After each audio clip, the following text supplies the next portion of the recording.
ગ્રહોના રાજા સૂર્ય 16 નવેમ્બરથી આવશે વૃશ્ચિક રાશિમાં. તો 16 નવેમ્બર 2025થી 15 ડિસેમ્બર 2025 સુધી આગામી એક માસ તમારી રાશિ પર સૂર્ય ગોચરની કેવી થશે અસર.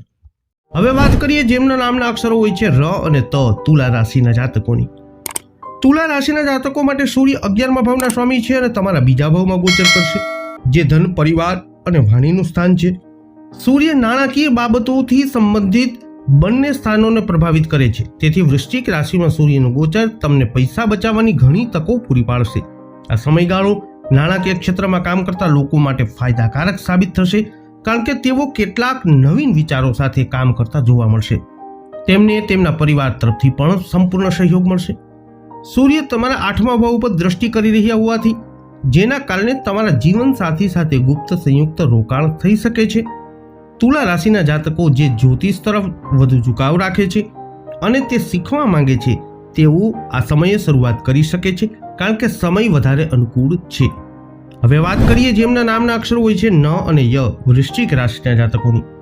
વૃશ્ચિક રાશિના જાતકો માટે સૂર્ય 10મા ભાવના સ્વામી છે અને તમારી રાશિ એટલે કે તમારા લગ્ન ભાવમાં ગોચર કરશે. સૂર્યનું આ ગોચર વૃશ્ચિક રાશિના જાતકો માટે અનુકૂળ સાબિત થશે. તમે તમારા કાર્ય અને વ્યવસાય દ્વારા સફળતા અને લોકપ્રિયતા પ્રાપ્ત કરશો. તમારી પ્રતિષ્ઠા અને દરજ્જામાં વધારો થઈ શકે છે. તમારી નેતૃત્વ અને નિર્ણય લેવાની ક્ષમતામાં પ્રભાવશાળી વધારો થશે. લગ્નમાં સૂર્યનું ગોચર તમને તમારા સ્વાસ્થ્યને સુધારવા માટે પ્રેરણા આપશે. તેથી તમને આ ગોચરનો લાભ લેવાની અને તમારા શરીર પર ધ્યાન આપવાની જરૂરત રહેશે. આ સમયે સૂર્ય તમારા 7મા ભાવ ઉપર દ્રષ્ટિ કરી રહ્યા હોવાથી તમને તમારા લગ્ન જીવન ઉપર વધુ ધ્યાન આપવાની જરૂરત પડશે, કારણ કે બિનજરૂરી અહંકાર, દલીલો અથવા વાદ વિવાદને કારણે તમારા જીવનસાથી સાથેના સંબંધોમાં ઉતાર ચઢાવ આવી શકે છે, માટે સાવધાન રહેજો. એમના નામના અક્ષરો હોય છે ભ, ધ, ફ, ઢ. ધન રાશિના જાતકોને. ધનુ રાશિના જાતકો માટે સૂર્ય 9મા ભાવના સ્વામી છે અને તમારા 12મા ભાવમાં ગોચર કરશે, જે વિદેશી જમીન, એકાંત, હોસ્પિટલ અને બહુરાષ્ટ્રીય કંપનીઓનું સ્થાન છે. 9મા ભાવના સ્વામી સૂર્ય તમારા 12મા ભાવમાંથી ગોચર કરી રહ્યા છે. તેથી આ સમય દરમિયાન તમને વિદેશમાં અથવા તમારા જન્મસ્થળથી દૂરના સ્થળે રોજગાર અને લાભદાયી રોજગારીની તક મળી શકે છે. આ ગોચર દરમિયાન કરવામાં આવેલી લાંબા અંતરની યાત્રા અથવા વિદેશ યાત્રાઓ ફાયદાકારક સાબિત થશે અને તમારી જીવનશૈલીમાં સુધારો કરશે. આ યાત્રાઓ તમને નાણાકીય લાભ પણ અપાવી શકે છે. વૃશ્ચિક રાશિમાં સૂર્યના ગોચર દરમિયાન તમારા પિતાના સ્વાસ્થ્યમાં બગાડ થવાની સંભાવના છે.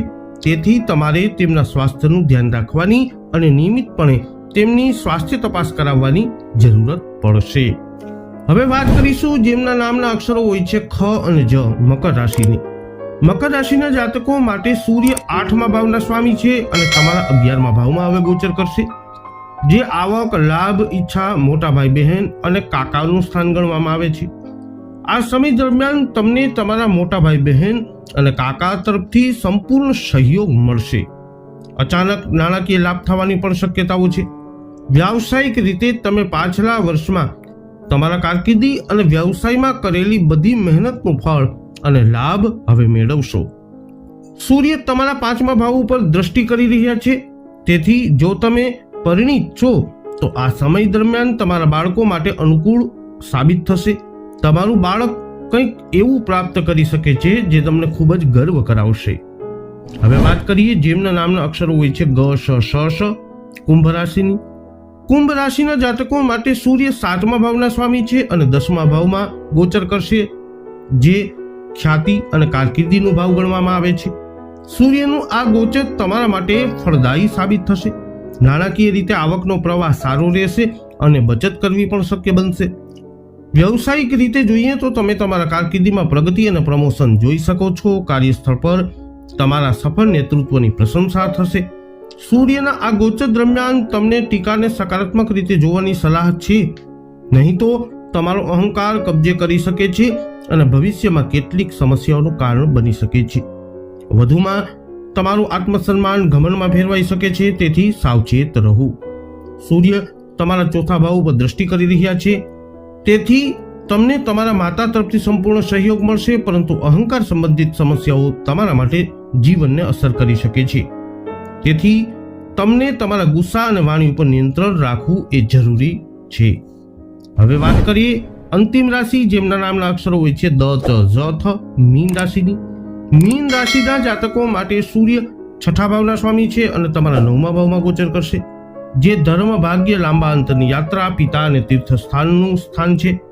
ઉચ્ચ શિક્ષણ માટે વિદેશી સંસ્થામાં પ્રવેશ મેળવવાનું વિચારી રહેલા વિદ્યાર્થીઓ આ સમય દરમિયાન તેમના સ્વપ્નને સાકાર કરી શકે છે.